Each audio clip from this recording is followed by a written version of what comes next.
Miles Warren, a.k.a. the Jackal, who looks nothing like a jackal. He looks more like a goblin. But he's green as well. He's got like an 8-pack. He has an 8-pack, but he's also like old and has gray hair and like a Jim Gordon push broom mustache. Like, bizarre. But anyway, he is in love with Gwen Stacy, which is gross and weird and creepy, but he's also being cock-blocked by this young upstart, Peter Parker.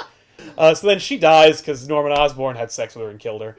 So Warren uses some cell tissue samples that he took from them as part of, like, a genetics class.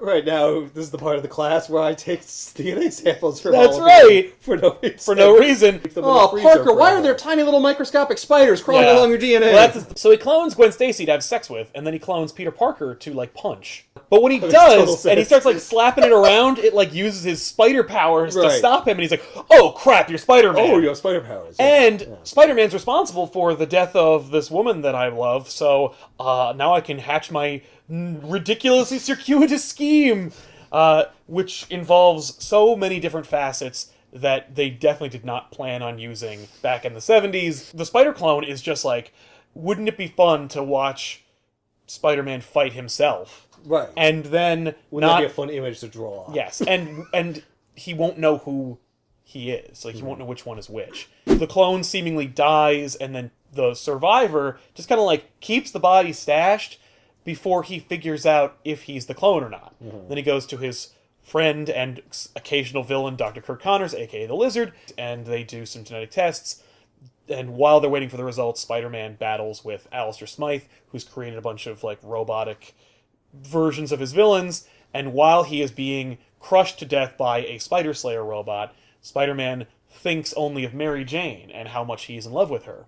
And it's through that realization that he decides that means that he is the genetic, real deal, because the clone wouldn't have romantic feelings for Mary Jane. The clone wouldn't remember to, like, love her. Seems real flimsy. It's very flimsy, but back then, who cares? He steals the genetic report from Kurt Connors while he sleeps, because he worked through the night to get it, and then he throws it off the tallest building. And is this story like... No, he was wrong, though. Yes! Yes, it is.